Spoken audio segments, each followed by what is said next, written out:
லீலை என்னன்னா உலவா கோட்டை அருளிய லீலை அப்படின்னு.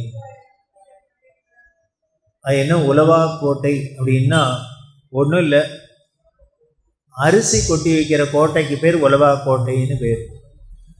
அந்த காலத்துலாம் குதிரு களஞ்சியம் அப்படின்லாம் சொல்லுவாள். நெல் தானியங்கள்லாம் போட்டு வைக்கிறது, அதில் அரிசி வைக்கிற அந்த கோட்டைக்கு பேர் உலவா கோட்டை உலவா கோட்டை அப்படின்னு. இது அருளிய லீலை என்ன அப்படின்னா, பாண்டி நாட்டில் மதுரையில் நல்ல வேளாளர் குலத்தில் ஒரு பக்தர், அவருக்கு பேர் அடியார்க்கு நல்லான் அப்படின்னே பேர். அடியார்க்கு நல்லான் அப்படிங்கிற வேளாளர் விவசாயி. அவரோட மனைவி பேர் தர்மசீலை அப்படின்னு.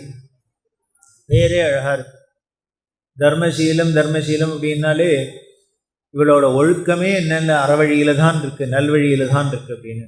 இப்படி கணவன் மனைவி 2 பேரும் சிவபக்தர்கள், பரம பக்தர்கள். இவருக்கு உழவுக்குன்னு நிலம் இருக்குது. அந்த நிலத்தில் விளைச்சலில் வருது நஞ்சை புன்சை அப்படின்னு சொல்லுவாள். நெல் இது மாதிரிலாம் வரைகிறது நஞ்சை நிலம், மீதி சாமான்கள்லாம் விளையிறதெல்லாம் புஞ்சை நிலம் அப்படின்னு சொல்லுவா இல்லையா. இந்த நஞ்சை புஞ்சை நிலத்தில் தனக்கு இருக்கிறதுல வச்சுட்டு அதில் இவர் உழுது பயிரிட்டு எல்லாம் ஒரு விவசாயி தானே, கஷ்டப்பட்டு எல்லாம் பண்ணினா அதை என்ன பண்ணான்னா அது அத்தனையும் சிவபெருமானுக்கு அடியார்களுக்கு அன்னம் பாலிக்கிறதுக்குன்னு செலவழிச்சு. சிவனடியார்கள்கிட்ட பக்தி, அதனால் தினம் அடியார்களுக்கு அன்னம் பாலித்து. நம்ம மயிலை பக்த ஜனசபாவில் கடைசி நாள் அன்றைக்கி அன்னம் பாலிக்கிறதுன்னு எதுக்கு வச்சுருக்கா அப்படின்னு, கடைசியில் அந்த சிவனடியார்களை வழிபடுறது தான் நமது மதத்திலேயே சிறப்பு. என்ன, எந்த மதத்துக்கும் இல்லாத சிறப்பு நமது இந்து மதத்தில் என்ன சிறப்புன்னா அன்னதானம். வேறு எந்த மதத்துலேயும் அன்னதானம்னு கேள்விப்பட்டிருக்குமா?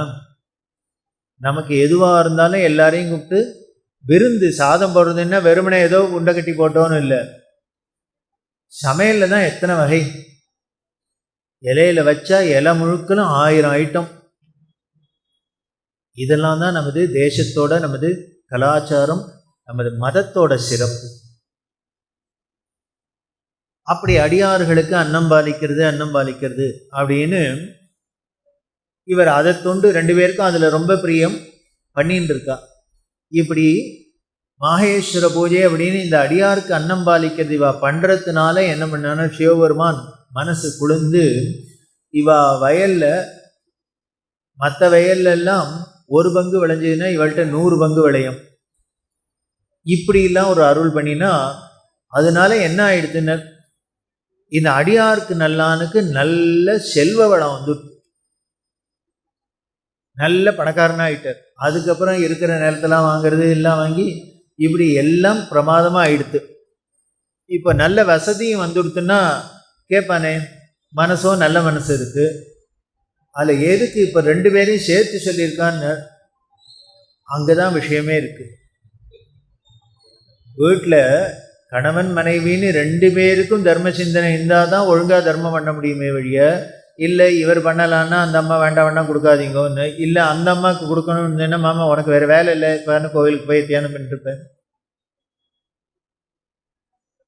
இப்படி இல்லாத இருக்கணுமே, அந்யோன்ய தம்பதிகளாக இருக்கணுமே, மனம் ஒற்ற தம்பதிகளாக இருக்கணுமே. அது மாதிரி இவா இருக்கிறதுனால இன்னும் செல்வம் வர வர இவா இன்னும் அன்னதானம் பண்ணுறதுலாம் ஜாஸ்தி ஆகிட்டு இருக்கு. இப்படி ஒரு செல்வ செழிப்போடு இவா எல்லாருக்கும் அன்னதானம்லாம் பண்ணிட்டு அன்னம் பாலிச்சுட்டு மாகேஸ்வர பூஜை பண்ணிட்டு இருக்கா. இப்படி போயிட்டே இருக்கா. பார்த்தார் சோமசுந்தர பெருமான். இது பாட்டுக்கு ரொட்டீனாக போயின்னு இருக்கு. ஆனால் இந்த அடியாருக்கு நல்லானும் அவரோட மனைவியோட மனசு என்னங்கிறத உலகத்துக்கு காமிக்கணும்.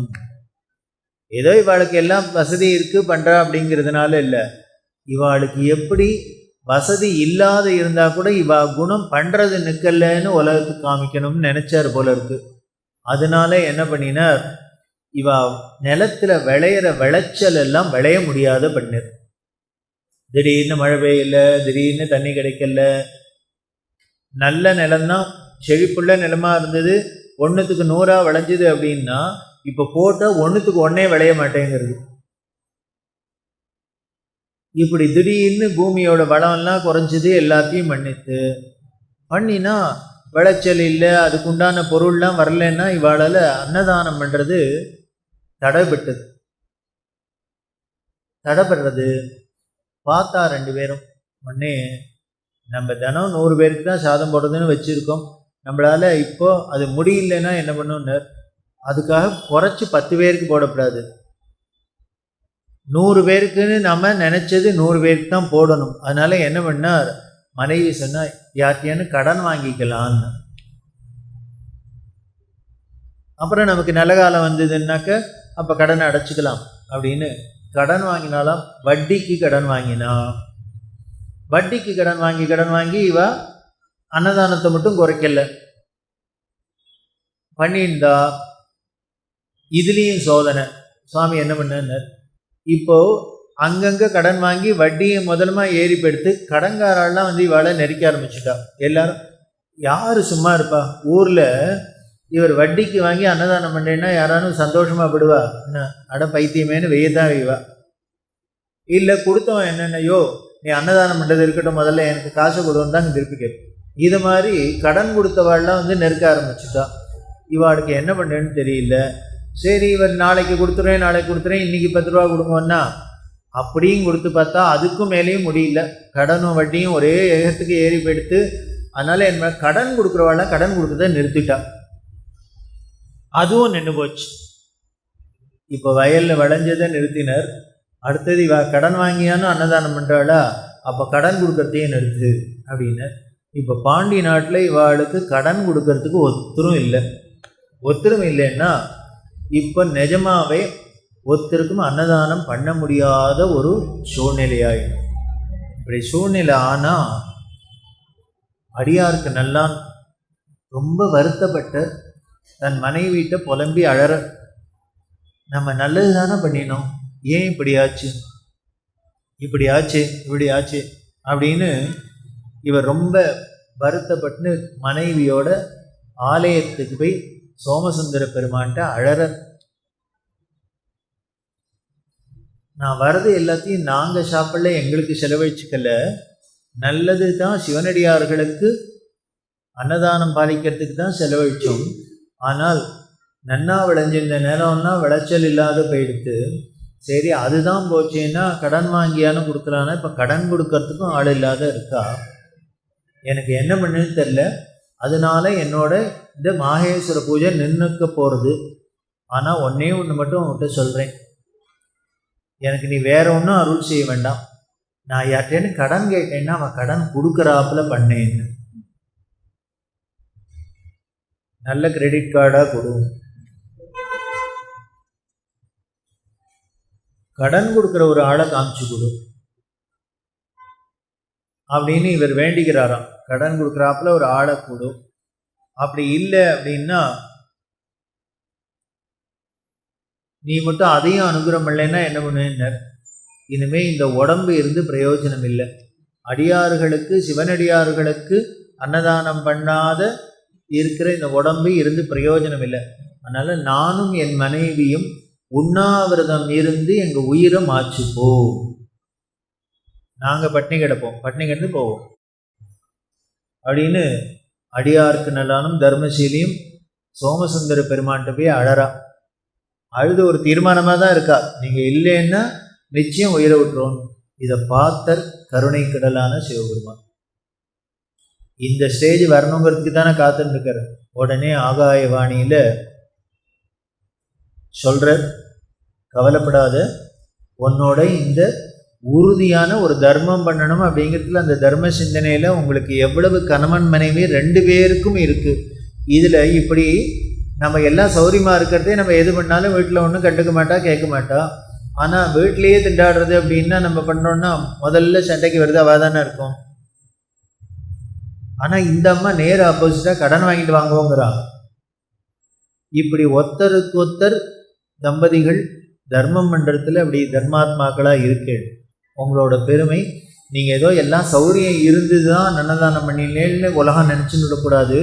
உங்களுக்கு இந்த ஒரு கடுமையான பஞ்சம் வந்தால் கூட, தரித்திரம் வந்தால் கூட உங்களோட குணம் மட்டும் மாறலை, அந்த தான எண்ணம் மட்டும் மாறலைங்கிறது உலகத்துக்கு தெரியணுங்கிறதுக்காக தான் பண்ணிட்டு கவலைப்படாத, நேர வீட்டுக்கு போ, உங்கள் வீட்டில் ஒரு உலவா கோட்டை அருள் பண்ணியிருக்கேன்னு.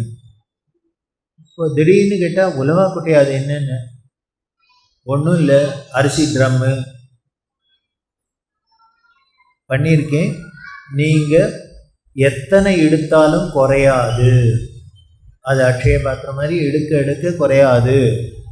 அதனால் நீங்கள் 2 பேரும் வருத்தப்பட வேண்டாமே, நேராக வீட்டுக்கு போங்க. உங்கள் வீட்டில் ஆனால் பூதகணத்தை விட்டு இறக்க சொல்லியிருக்கேன் இருக்குது. அதனால் தினம் என்ன பண்ணு, கால வேளையில் குளிச்சுட்டு அந்த உலவா கோட்டைக்கு பூஜை பண்ணிவிட்டு உனக்கு எத்தனை வேணுமோ அதுலேருந்து எடுத்துக்கோ. அன்னன்னைக்கு எவ்வளவு தேவையோ எடுத்துக்கோ. எடுத்து உன்னோட அன்னதானத்தை நீங்கள் மாகேஸ்வர பூஜையை தொடரலாம். நீ எத்தனை எடுத்தாலும், இன்றைக்கி 10 கிலோ எடுத்தோன்னா தினம் 10 கிலோ தான் இல்லை. இன்றைக்கி 10 கிலோ எடுத்தியா 10 கிலோ வரும், நாளைக்கு 100 கிலோ எடுக்கிறியா 100 கிலோ இருக்கும். நீ எத்தனை எடுத்தாலும் அதுலேருந்து வரது மட்டும் குறையாது. எவ்வளோ வேணுங்கிறது உன்னோட சாய்ஸ். உனக்கு எவ்வளோ வேணுமோ எடுத்துக்கோ. எத்தனை அடியார்கள் வராலோ அதுக்கு ஏற்றாப்புன்னு எடுத்து உபயோகப்படுத்திக்கலாம் அப்படின்னு சொல்ல, இந்த அன்னத்துக்காக இவா தினம் 2 பேரும் கணவனும் மனைவியும் கால வேளையில் எழுந்துன்னு நீராடி தூபம் தீபம் அப்படின்னு எல்லாத்தோடையும் இந்த உலவா கோட்டையை பூஜை பண்ணி, எப்படி நினச்சேன்னு,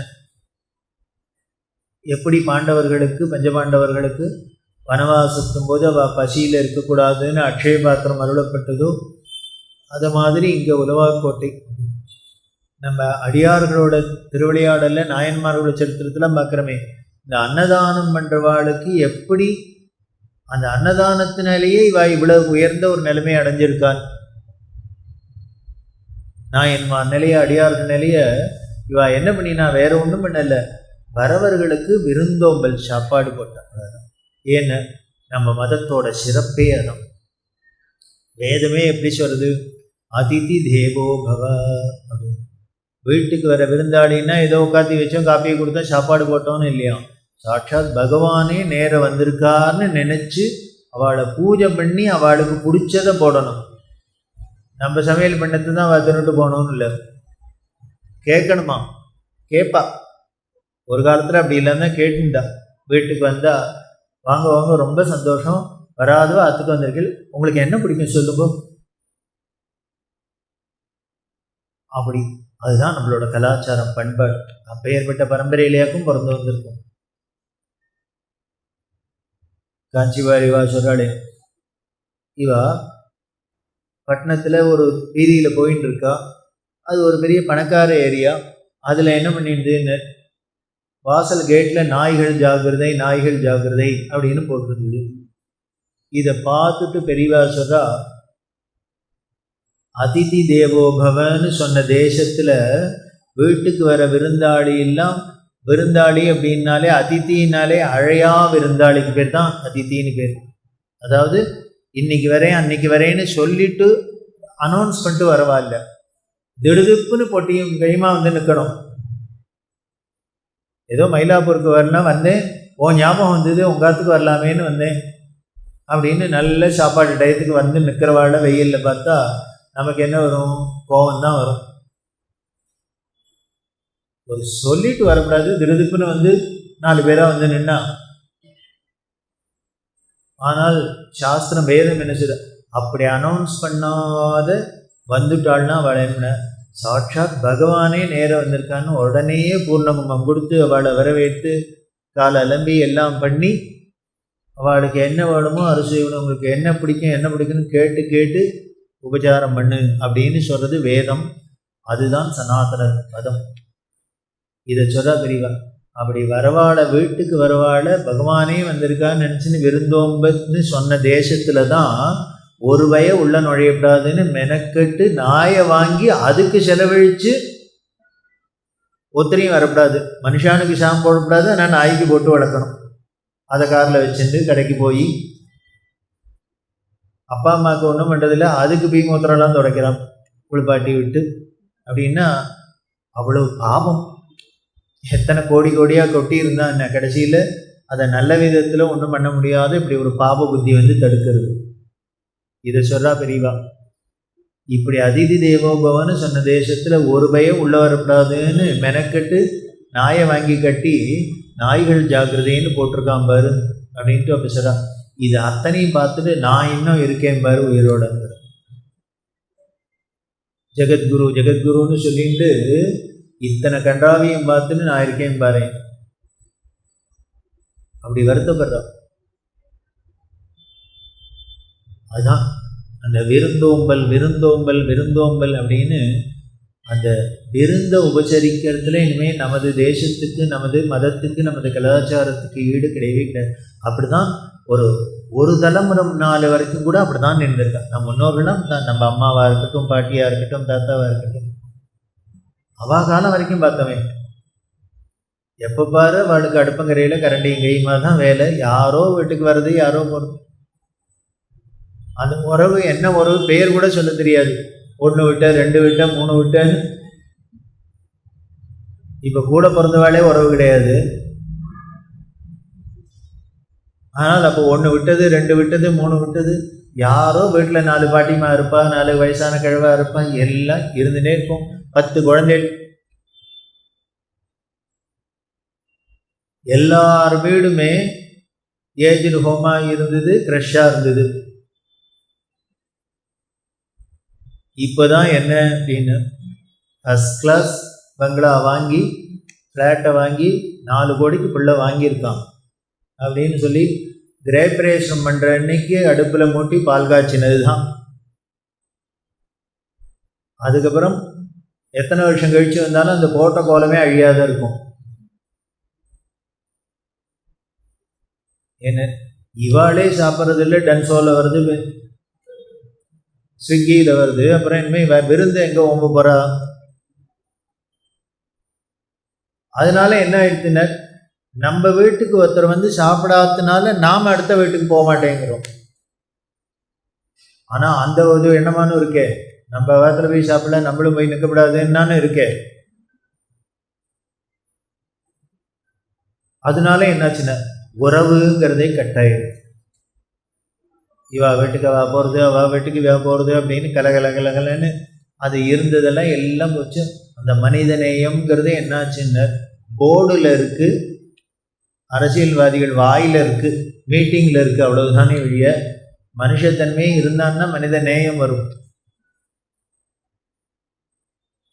அப்படி ஒரு வாழ்க்கையான மாற்றிட்டோம். ஒரு கலாச்சாரத்தை எப்படி உலகம் கொண்டாடின ஒரு கலாச்சாரத்தை ஒரே தலைமுறைக்குள்ள குழி தோண்டி புதைச்சிட்டோம். இதைத்தான் பெரியவா வருத்தப்படுறார். எப்படி ஒரு பொக்கிஷம் அதை பொத்தி பொத்தி பாதுகாத்திருக்கணும், அது இல்லாத அதை அப்படி காலில் போட்டு முதிச்சு இப்படி ஏதோ மேல்நாட்டு மோகத்தில் இப்படி பண்ணிட்டோமே அப்படின்னு வருத்தப்படுறார்.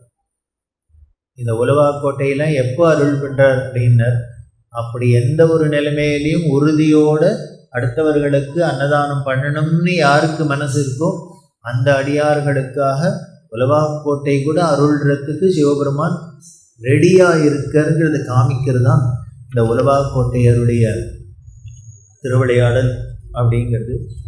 அடுத்தது 39வது திருவிளையாடலில் மாமனாக வந்து வழக்குரைத்தபடலம் அப்படின்னு தனபதி சுசீலை அப்படின்னு வணிகர்கள் குடும்பம். தனபதி அவரோட மனைவி சுசீலை. இவ வாணிபம் பண்ணுறதுனால வியாபாரமாக இருக்கிறதுனால நல்ல வியாபாரம் பண்ணுறா. அதில் நல்ல விதமாக வியாபாரம் பண்ணுறதுனால இவர்களுக்கு நிறைய செல்வம் பெருக்கு இருந்தது. இவளுக்கு குபேரன் மாதிரி செல்வம் இருந்துதான். இவ்வளவு சௌக்கியம் இருக்குது. ஆனால் ஒரே ஒரு குறை என்னென்னா ஒரு வாரிசு இல்லை, குழந்தை இல்லை. செல்வம் எது என்ன இருக்கலையே குழந்தை செல்வம் தான். அது இல்லைன்னா வேற என்ன செல்வம் இருந்தாலும் அந்த வீட்டில் ஒரு குழந்தைன்னு ஒன்று இல்லை, ஒரு விளையாடுறதுக்கு ஒரு வாரிசு இல்லை அப்படின்னா எவ்வளவு மனசு தாபப்படும் அப்படிங்கிறது அது இல்லாதவாளை கேட்டால் தெரியும். அப்படி இந்த தனபதியும் சுசீலையும் வருத்தப்படுறான். சிவபெருமான்கிட்ட வேண்டிக்கிறான், சுந்தரேச பெருமான்கிட்ட, எங்களுக்கு நாங்கள் பாவின்னு சொல்கிறதா புண்ணியசாலின்னு சொல்கிறதான்னு தெரில. பாவியாக இருந்தால் இப்படி குபேரன் மாதிரி இவ்வளவு ஐஸ்வர்யம் சேரவே சேராது. அதுவோ புண்ணிய பலத்தினால அத்தனை பொக்கிஷமாக சேர்ந்துருக்கு. ஆனால் எல்லா செல்வம் இருக்க வழியும் ஒரு மழலை செல்வம் இல்லாத, குழந்தை பேர் இல்லாத இருக்கும். இது எனக்கு அதனால் பண்ணின பாவத்தினால இந்த குழந்தை இல்லை, ஆனால் என்னமோ அளவில்லாத புண்ணியத்தினால இப்படி செல்வம் இருக்குன்னா எங்களால் புரிஞ்சிக்கவே முடியல, நாங்கள் பாவியா புண்ணியசாலியான்னு வருத்தப்பட்டு அழறா.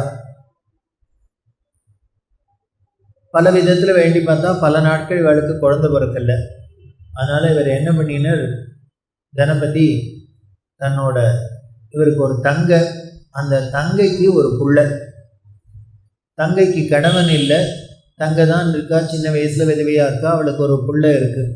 அதனால் இவர் என்ன பண்ணினார், தங்க குழந்தைய ஸ்வீகாரம் எடுத்துக்கலாம், மருமானையே தன்னோட மகனாக எடுத்துக்கலாம் அப்படின்னு ஸ்வீகாரம் எடுத்துட்டு தங்கையிட்ட கேட்டு, தங்கையும் பார்த்தா ஏதோ நமக்கு தான் ஒருத்தரும் கதி இல்லாத ஏதோ இருக்கும், குழந்தையானோ சௌக்கியமாக இருக்கட்டும் அப்படின்னு, அண்ணாட்ட எவ்வளோ சொத்து இருக்குன்னு அவளுக்கு தெரியுமே, கொடுத்தா. இப்போ தத்து கொடுத்துட்டா, குழந்தையும் கொடுத்துட்டா, இப்போ சௌக்கியமாக இருக்கலாம் இல்லையோ. அதான் புத்தி. யாருக்கு எப்போ எந்த சமயத்தில் புத்தி மாறும் வேதளிக்கும்னு தெரியவே தெரியாது. இப்போ என்ன ஆச்சு, இந்த குழந்தையும் வந்துவிட்டா தனக்குன்னு இந்த குழந்தைய சீராட்டி பாரூட்டி கணபதி சிஷியில் வளர்த்துன்னு இருக்கா. ஆனால் என்ன அப்படின்னா, இப்போ இந்த இருந்த ஒரு குறையும் போயிடுத்து, அதனால கர்வம் வந்துடுது. வந்தால் இப்போ என்ன பண்ணான்னா, மனைவி பேச்சு கட்டு தங்கையை எப்போ பாரு திட்டிகிட்டே இருந்த சண்டை. தங்கைக்கு இவருக்கும் எப்போ பாரு ஒரு சண்டை வந்துட்டே இருந்தது. இது தங்கைக்கு பொறுக்கல்ல. அவளும் பொறுத்து பார்த்தா, ஒரு நாளைக்கு அவளுக்கு கோபம் வந்தது, கத்தினா. வெறுமனே ஏதோ பொண்டாட்டி பேச்சு கேட்டுன்னு என்கிட்ட சண்டை போட்டுருக்கே, உனக்கு அறிவு இல்லை, ஏன் இப்படி என்னை பார்த்து கறிக்கிற, இப்படி பண்ணுற, நான் உனக்கு என்ன தப்பு பண்ணின்னு உடனே சொல்றா. உனக்கு இந்த கர்வம் தேவையான்னா, உனக்கு எதுக்கு இந்த ஈகோ, நீ என்னத்தை வச்சுட்டு பெருமைப்பட்டுக்கிற அப்படின்ட்டு. அப்போ சொல்கிறா, உனக்கு எதுக்கு பெருமிதம், உனக்கு எதுக்கு கர்வம், நீயோ ஒரு பிள்ளைய கூட பெற்றுக்கிறதுக்கு வக்கு இல்லாதவன், ஒரு குழந்தைய பெற்றுக்கிறதுக்கு உனக்கு வக்கு இல்லை, அப்படி ஒன்றை வச்சிருக்கிறதையே நீ இந்த திமிர பேசுறியே அப்படின்ட்டு. அப்போ சொன்னால், என் பிள்ளையால தான் நீ ஒழுங்காக இருக்கன்னு தெரிஞ்சுக்கோன்னு, உனக்கு குழந்தை பிறக்கிறதுக்கு வக்கில்லை, அதனால என் குழந்தையினால தான் உனக்கு நான் தத்து கொடுத்ததுனால தான் அவன் உனக்கு ஒரு புத்திரன் ஆகி உன்னை இம்மை மறுமை பயன் அவனால தான் அடைய போகிறாது தெரிஞ்சுக்கோங்க. புத்திரன் அப்படிங்கிறாலே எதனாலங்க, புத்துங்கிற நரகத்திலேருந்து நம்மளை காப்பாற்றுறதுனால அவனுக்கு பேர் புத்திரன்னு பேர். அதனால தான் புள்ள குழந்தை வேணும்னு எல்லாரும் ஆசைப்படுறதுக்கு காரணம் என்னன்னு, அந்த புத்துங்கிற நரகத்திலேருந்து காப்பாற்றுறான். அப்படி அந்த புள்ள குழந்தை பிறக்கலைன்னா அவர்களுக்கு இந்த நரகம்னா சாஸ்திரம் சொல்கிறது. இந்த உலகத்தில் குழந்தை இல்லையேன்னு எல்லாரும் ஏசி பேசி எல்லாம் பண்ணிட்டு இந்த நரகத்தையும் அனுபவிக்க வேண்டியிருக்கு. இதுக்கப்புறம் போனதுக்கப்புறம் அந்த நரகத்தையும் அனுபவிக்கணும்னா அதை தங்க சொன்னான். அப்படி ஒன்று இம்மையிலையும் மறுமையிலையும் நரகத்திலேருந்தெல்லாம் காப்பாற்றுறது எம்பிள்ளையாக்கும், எம்பிள்ளையாலேயாக்கும் உனக்கு இந்த இகப்பெற நன்மை அடையிற, அவ்வளவு நான் உனக்கு ஹெல்ப் பண்ணியிருக்கேன், அப்படி இருக்கிறது என்னை பார்த்து கறிக்கிறேன், என்கிட்ட சண்டைக்கு போகிறேன், உனக்கு வெக்கமாக இல்லை, உனக்கு என்ன யோகியதை இருக்குது இந்த இப்படி கர்வப்படுறதுக்கு அப்படின்னு தங்க ஒரு நாளைக்கு இப்படிலாம் வசைப்பாடினாலோ இல்லையோ, இவ இப்படி தன்னை ஒரு குழந்தைய பெற்றுக்கிறதுக்கு வக்கில்லாதவன்னு சொன்னது அவனுக்கு ரொம்ப ரோசமாக போயிடுது. ரொம்ப தனபதி ஃபீல் பண்ணினான். உடனே மனைவிட்டு சொன்னான், அவள் சொல்கிறதுலேயும் நியாயம் இருக்குது, நமக்கு அப்படி மட்டும் ஒரு குழந்தை பிறந்ததுன்னா ஒருத்தர் கையும் எதிர்பார்க்க வேண்டாம், ஒருத்தரையும் பேச்சு வாங்கியிருக்க வேண்டாம், அதனால் என்னமோ பெரும் பாவத்தினால நமக்கு இப்படி ஒரு புத்திர பாக்கியம் இல்லாத போயிடுது, அதனால் அடுத்த பிறவியிலேயான நமக்கு ஒரு குழந்தை பிறக்கிறாப்புல பாக்கியம் ஏற்படும், அதுக்கு என்ன தவமோ அதை பண்ண போகணும், நமக்கு அந்த தவ பலன் இல்லாததுனால்தான் இப்படி ஆயிடுது அப்படின்ட்டு என்ன பண்ணாங்க, மனைவி அழிச்சுட்டார். காட்டுக்கு வானப்பிரஸ்தத்துக்கு போக ஆரம்பிச்சு தபஸ். போகிறதுக்கு முன்னால் என்ன பண்ணால், கடல் மாதிரினா செல்வம் இருக்குது, இதை எல்லாத்தையும் தன்னோட ஸ்வீகார புத்திரனான மருமகனுக்கு கையில் கொடுத்துட்டு போயிட்டார். எல்லாத்தையும் நீ தான் வாரிசு ஆகிடுத்து, அதனால் நீ வச்சுக்கோ அப்படின்ட்டு இவன் காட்டை பார்க்க போயிட்டான். காட்டை பார்க்க இவன் தனபதி போனானோ இல்லையோ, இவளோ தனியாக இருக்கா, ஒரு கணவன் இல்லாத ஆண் துணை இல்லாத இருக்கா, பையனோ சின்ன பையனாக இருக்கான். இதை பார்த்தா தனபதியோட தாயாதிகள்லாம் உறவுகாரர்கள்லாம் உடனே அவள்லாம் எல்லாரும் ஒன்று கூடினா, நல்ல சான்ஸு, இந்த குழந்தையும் இந்த பொம்பளையும் ஏமாத்திட்டு சொத்தெல்லாம் அபகரிக்கணும் அப்படின்னு அவள் என்ன பண்ணினா சூழ்ச்சி பண்ணி எல்லாருமா சேர்ந்து தாயாதிகள்லாம் இந்த தனபதி இந்த தன்னோட தங்கை குழந்தைக்கு கொடுத்துட்டு போன சொத்தை எல்லாத்தையும் அவள் எல்லாரும் என்க்ரோச் பண்ணிட்டு அபகரிச்சுட்டான். இந்த பையனோ சின்ன பையனாக இருக்கிறதுனால அவனுக்கு அவளோட சண்டை போடுறது இல்லை. இவ தனி பெண்ணாக இருக்கிறதுனால இவளாலையும் ஒன்றும் பண்ணிக்க முடியல. இப்போ என்ன ஆயிடுத்துனர், எல்லா சொத்தும் போச்சு, அம்மாவும் பிள்ளையும் சாப்பாட்டுக்கு தின்றார் அளவுக்கு ஆயிடுது. இத்தனையும் இருந்து இப்போ தங்க ரொம்ப வருத்தப்பட்டா, குழந்தைய அழிச்சுட்டா. நேர கோவிலுக்கு போனால் சுந்தரேச பெருமான்ட்ட அழறான், விழுந்து கதறி அழறான். என்ன பாவம் பண்ணினோம், ஏன் இப்படி ஒரு சோதனை? நீ எத்தனையோ இந்திரனுக்கு அனுகிரகம் பண்ணியிருக்க, அவளுக்கு அனுகிரகம் பண்ணியிருக்க, என்னெல்லாமோ எல்லா தேவர்களுக்கெல்லாம் அதை கொண்டு அனுகிரகம் பண்ணியிருக்க. ஒரு ஏழையான எங்களோட குறைய தீர்க்க முடியாதா ஒன்னால? இப்படி ஒரு கஷ்டம் வந்துருத்தே. ஒன்றுமே இல்லாத இருந்திருந்தோம்னால அது பாட்டுக்கு போயிருக்க போகிறது. ஆனால் எதையோ கொடுக்குறாப்புல கொடுத்து இனிமேல் அதை பறிக்கிறாப்புல பறித்து இப்படி ஒரு கஷ்டமாக இருக்குது. அதனால் அனாதைக்கு தெய்வமே துணைன்னு சொல்கிறது உண்மை. அப்படி இருந்ததுன்னா அனாதையாக நான் நிற்கிறேன். எனக்குன்னு சப்போர்ட்டுக்கு ஒரு ஆண் துணையும் இல்லை. இந்த பிள்ளையான இருக்கான்னா இவனுக்கு சின்ன பையனாக இருக்கான், இவனுக்கு இதிலெல்லாம் வீடு கொடுக்கறதுக்கு முடியல. இப்படி எல்லாரும் வஞ்சகம் பண்ணி எங்கள்கிட்டேருந்து எல்லாத்தையும் பறிச்சுட்டு போயிட்டா. இப்படி இருக்கும். அதனால் நீ இங்கே காப்பாற்றினா உண்டு அப்படின்னு கதறி அழுதாடோ இல்லையோ, உடனே சிவபெருமான் ஆகாயவாணியாக சொல்கிறார், உன்னை கவலைப்படாத, நான் இருக்கேன், பார்த்துக்கிறேன். நீ ஒன்று பண்ணு. அன்றைக்கி ராத்திரி கனவுல சொல்கிற, இப்போ அழுகத்து படுத்துட்டு இருக்கா, இப்படி நமக்கு நெருக்கதியாக நாதியாக போயிட்டமேன்னு. இப்போ கனவுல சிவபெருமான் சொல்கிற, கவலைப்படாத, நீ என்ன பண்ணு, அவள் மேலெல்லாம் வழக்கு போடும், கேஸ் ஃபைல் பண்ணி ராஜாவோட ஆணையினால் அவளை நீதிமன்றத்துக்கு அழிச்சுடுவா.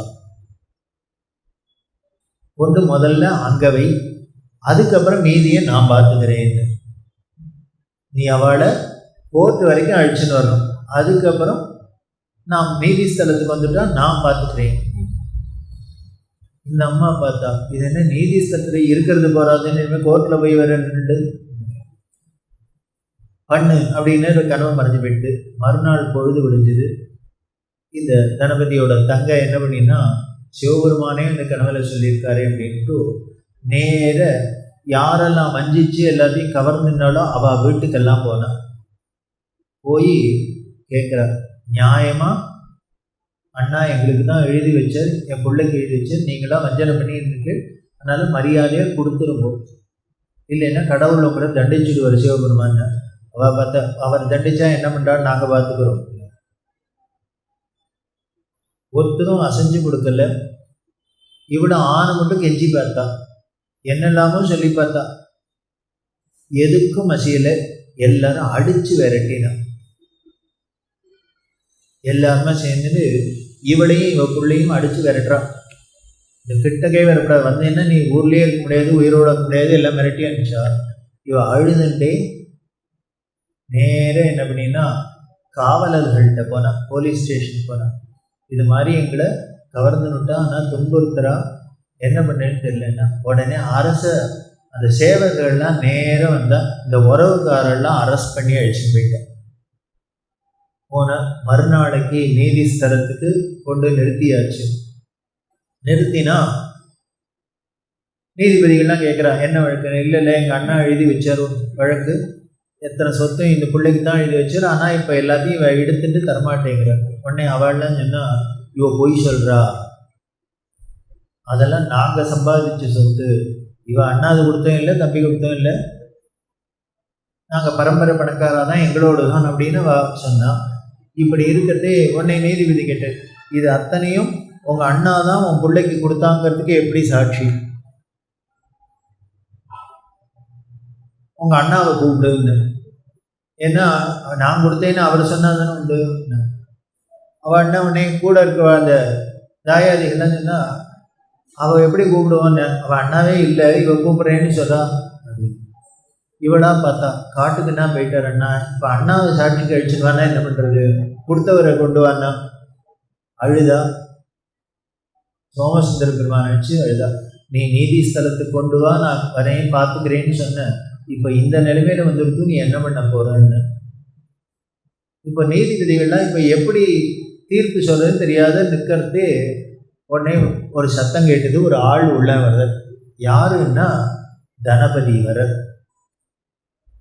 அண்ணா உள்ள வந்தார். நான் வந்துட்டேன் இதோ அப்படின்ட்டு அவர் உள்ள வந்தார். வந்தா ஆஹா அண்ணா வந்துட்டான்னு இவாளுக்கு சொன்னா, இவாளுக்கெல்லாம் சந்தோஷமா இருக்கு, தாயாதிகளுக்கெல்லாம் பயமா இருக்கு. என்னையும் அது இவன் காட்டுக்கு தொலைஞ்சா திரும்பியே வரமாட்டான்னு நினச்சிருந்தா. உடனே அவர் சொன்னார், வந்தவர் நான் தான் இதெல்லாம் சம்பாதிச்சது, இந்த சம்பாதியம் இந்த வீட்டை எப்படி வாங்கினேன், அந்த இது நகை வாங்கி எல்லாத்தையும் சொல்லி, இது எத்தனையும் என்னோட சொந்த சம்பாதியத்தில் வாங்கினது தான்.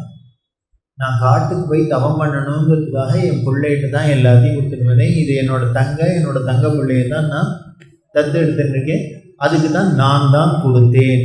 அதனால் இது எல்லாம் என்னோட பாத்தியத்துக்குள்ள சொத்து, இது அத்தனைக்கும் வாரிசு இந்த தங்கையோட புள்ள தான், இது உறுதி அப்படின்னு அவர் சாட்சி சொன்னார். சாட்சி சொன்னால் உடனே நீதிபதியிடம் பார்த்தா, ஓ இதுதான் நடந்திருக்கு. இப்போ உடனே ஜட்ஜ்மெண்ட் எழுதுறா. அதனால் இவர் சாட்சியாகவே இவர் தனபதி சொல்லிட்டதுனால, மாமாவே சொல்லிட்டதுனால இல்லை சொத்து முழுக்கில் இந்த குழந்தையை சேரும்னு அப்படின்னு அவ சொல்லி இதை ரிஜிஸ்டர் பண்ணணும்னு ரிஜிஸ்டர் பண்ணுறா. பண்ண போகிறதே இந்த தாயாதி எல்லாம் சொன்னால், இல்லை இவ ஏதோ சூழ்ச்சி பண்ணியிருக்கா, இது இவ மாமாவே இல்லை, ஒரிஜினல் தனபதி இல்லை, டூப்ளிகேட் அழிச்சுட்டு வந்திருக்கா. ஐயோ பார்த்தா இது என்னடா அது கடைசியில் வரப்போகிறதுன்னா இப்படி ஒரு குண்டது இருக்கு. இப்போ ஜட்ஜுக்கெல்லாம் புரியல, ஐயோ இது என்ன புதுசாக சொல்கிறார். உடனே வந்தவர்கிட்ட கேட்டா, இப்போ அவ சொல்றது உண்மையா, நீ ஒரிஜினலான்னா. உடனே இவர் வந்தவர் என்ன சொன்னார், உங்களுக்கு சந்தேகமே வேண்டாம், அவள் எப்படியானும் இதை தீர்ப்பை மாற்றி தாங்கள் கொள்ளையடிக்கணும்னு பார்க்குறார். அதனால் நான் ஒரிஜினல் தனபதி தான் அப்படின்ட்டு அவளுக்கெல்லாம் சந்தேகமாக இருந்தால் நான் ஒரிஜினல் தான் நிரூபிக்கிறேன். உடனே நீதிபதியெல்லாம் சொன்னால், எப்படி நிரூபிப்ப அப்படின்னு. இதோ அங்கே நடுப்புற நிற்காரு ஷேப்பா, அவர் பேர் வெங்கட்ராமையர், அவர் மாமி பேர் சீதாலட்சுமி, இவருக்கு 3 குழந்தை, முதல் குழந்தை இங்கே இருக்கான், 2வது குழந்தை இப்படி இருக்கு, வரிசையாக அவள் குடும்ப டீட்டெயில்ஸு. அடுத்தது இது ஒரு காலே அவள் பெயரை சொன்ன, இவத்தில் இப்போ தான் போன மாதம்தான் இதை வாங்கின, மங்களபானையை வாங்கினா, அவத்தில் ஒரு திருட்டு போச்சு.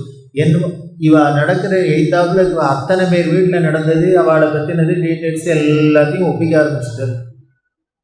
ஒப்பிக்க ஆரம்பித்தா எல்லாருக்கும் பக்கு, ஐயோ என்ன அது அத்தனை நேற்றுக்கு நடந்த வரைக்கும் இந்த சொல்கிறாங்க, எங்கேயோ காட்டுக்கு போயிட்டான்னு நினச்சிருந்தோம், ஒன்றும் தெரியாதுன்னு இத்தனையும் நோட் பண்ணி இருந்திருக்கான்.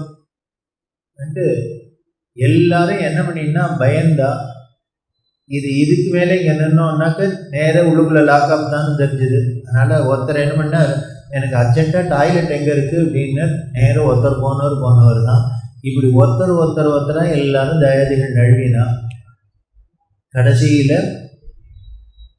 கூட்டில் நின்றுட்டு சாட்சிக்கு நிற்கிற மாமா நின்றுட்டுருக்கிற தனபதி நிற்கிற ஏய்தாப்பில் இந்த மருமகனும் தங்கையும் நிற்கிற நீதிபதிகளிடம் பார்த்தா. இது ரொம்ப ஆச்சரியமாக இருக்குது இந்த கேஸு, இப்படி ஒரு கேஸு நாங்கள் பார்த்ததே கிடையாது வந்திருக்கு. அதனால் சந்தேகத்துக்கு இடமில்லாத நீ தனபதி தான்ப்பா, ஒரிஜினல் தான் அப்படின்னு சொல்லி நீ கொடுத்த சொத்து அத்தனையும் உன்னோட வாரிசான இந்த மகனுக்கே போய் சேருதுன்னு எல்லாரும் என்ன பண்ணாங்க, கையெழுத்து போட்டு ரிஜிஸ்டர் பண்ணி டாக்குமெண்ட்டை கையோடு கொடுத்துருவோம்டா. ரிஜிஸ்டர்டு டாக்குமெண்ட்டை அந்த புள்ள கையில் கொடுத்தா, தங்கையும் வாங்கிண்டா. இந்த அம்மா பார்த்தா, அப்பா அண்ணா எங்கேருந்து நான் வந்தேன், நல்ல வழியாக வந்தேன்னு தடார்னு ஆழங்கான். கூண்டில் நின்றுட்டவர திடீர்னு ஜட்ஜி எல்லாரும் பார்த்துட்டு ஆளை காணும். அப்புறம்தான் தெரிஞ்சது வந்தது ஒரிஜினல் கணபதி இல்லை. இப்போ எல்லாருக்கும் ஆச்சரியமா இருந்தது. இந்த செய்தி ராஜா காதுக்கு போச்சு, பாண்டிய ராஜா காதுக்கு போச்சு. போனா அவருக்கு ஆச்சரியம், என்னது சாட்சி சொல்றதுக்காக சோமசுந்தர பெருமாள் கூண்டில் வந்து நின்னாரா, மார்வேஷத்துல வேற. உடனே என்ன பண்ணான்னு நேர இந்த பையன் வீட்டை தேடிட்டு ராஜா வந்துட்டான், பாண்டிய ராஜா. எதுக்குன்னு, அப்பா நீ எப்பேற்பட்ட பக்தனா இருக்கணும், எப்பேற்பட்ட பாக்கியசாலியா இருக்கணும், உனக்கு சொத்தை மீட்டு கொடுக்கறதுக்காக சிவபெருமானே சாட்சி கூண்டில் ஏறிட்டு வந்து சாட்சி சொல்லியிருக்கார் அப்படின்னா எவ்வளவு நீ புண்ணியசாலியா இருக்கணும், உங்ககிட்ட அவருக்கு பிரியம் இருக்கணும்னு தெரியுது அப்படின்னு ராஜா வந்து இந்த பையனை பாராட்டிட்டோ போராத்துக்கு என்னென்ன அவர் வேற இத்தனை ப்ரைஸ் எல்லாம் கொடுத்துட்டு போனார். இப்படி கொசுக்கு இதையும் வச்சுக்கோ. இதான் மாமனாக வந்து வழக்குரைத்த படலம் அப்படின்னு மாமாவாவே வந்து இவர் ஒரு பக்தர்களுக்காக கூண்டில் வேறி நின்று சாட்சி சொல்றதுக்கு கூட ஈஸ்வரன் ரெடியா இருக்காருங்கிறது இதுலேருந்து தெரியுது. நம்மள்கிட்ட மட்டும் நேர்மை இருந்தது, தர்மம் இருந்தது அப்படின்னா நமக்காக அவர் நீதி ஸ்தலத்துக்கு வந்து கூண்டில் ஏறி சாட்சி சொல்றதுக்கும் அவர் தயாராக இருக்காரு தெரியுது. அப்படி இருக்கக்கூடிய இந்த சோமசுந்தர பெருமான்கிட்ட, சுந்தரேஸ்வரர்கிட்ட நமக்கு அளவில்லாத பக்தி நமக்கு மட்டும்னு வேண்டி இன்றைய நிகழ்ச்சி நிறைவு செய்வோம். நாளைக்கு இன்னும் பல திருவிளையாடல்கள் தொடர்ந்து பார்க்கலாம். ஹர நம பார்வதி பதையே. சத்குரு சுவாமி